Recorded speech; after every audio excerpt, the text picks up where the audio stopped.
Think about the people using this tool. Usually the person that is making the decisions on the tool is not usually the one that's going to be using it day to day. The best tool is the one that you will actually use.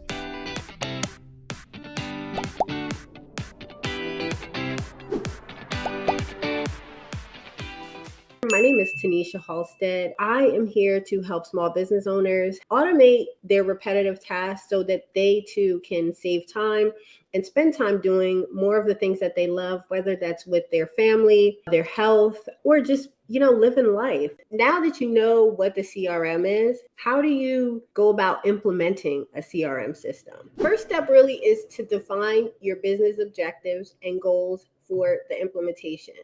And I know even in that, it sounds like a big ordeal. But again, in the idea of keeping it simple, it's really like thinking about, well, you want this tool, you have this idea. What do you want it to do?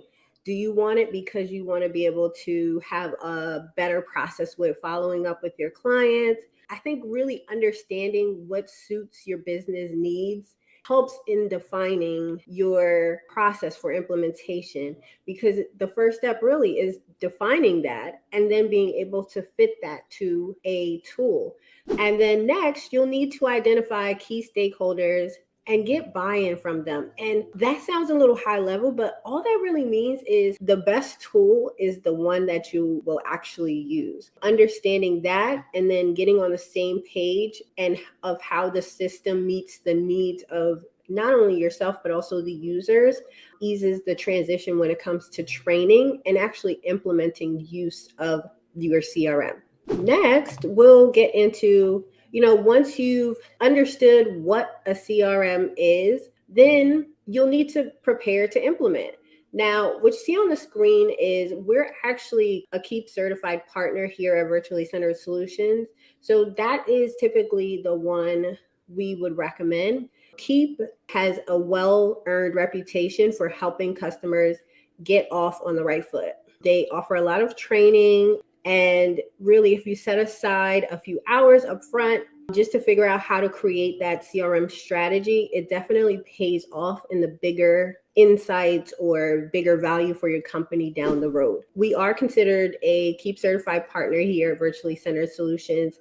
And at the end of this recording, I'll actually drop a link if you're interested. We do have a 14-day free trial that allows you to kind of get hands-on and maybe even view some of the things that I discussed earlier and see if that could be of benefit to you as far as your choice for a CRM. The next question really then goes into, so how will you use a CRM?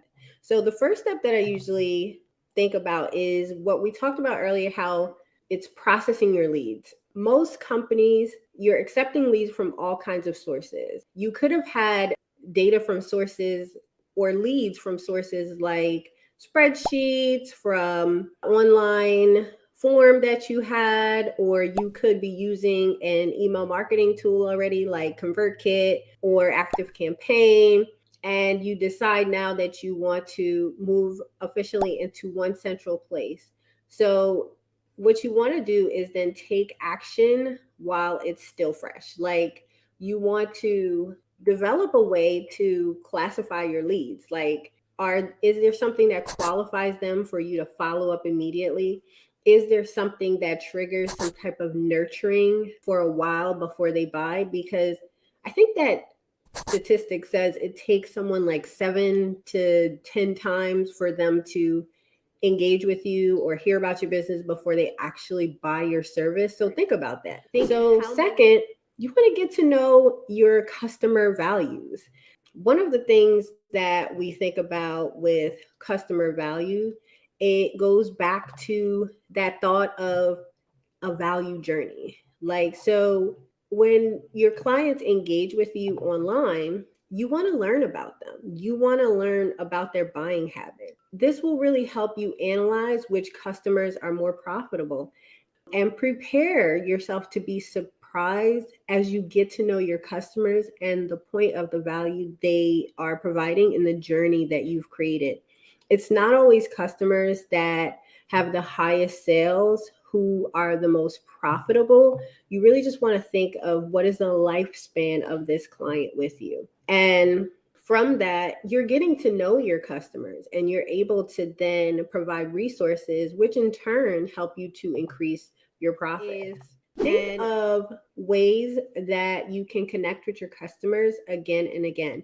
And because we're talking about automation and your CRM, you want to think of like a re-engagement strategy. So one of the things about Keep, which I absolutely love, is the way that they implement data hygiene. So what that is, we get leads from whether we're doing summits, we're doing conferences, we have our lead magnets, social media, and all the things marketing.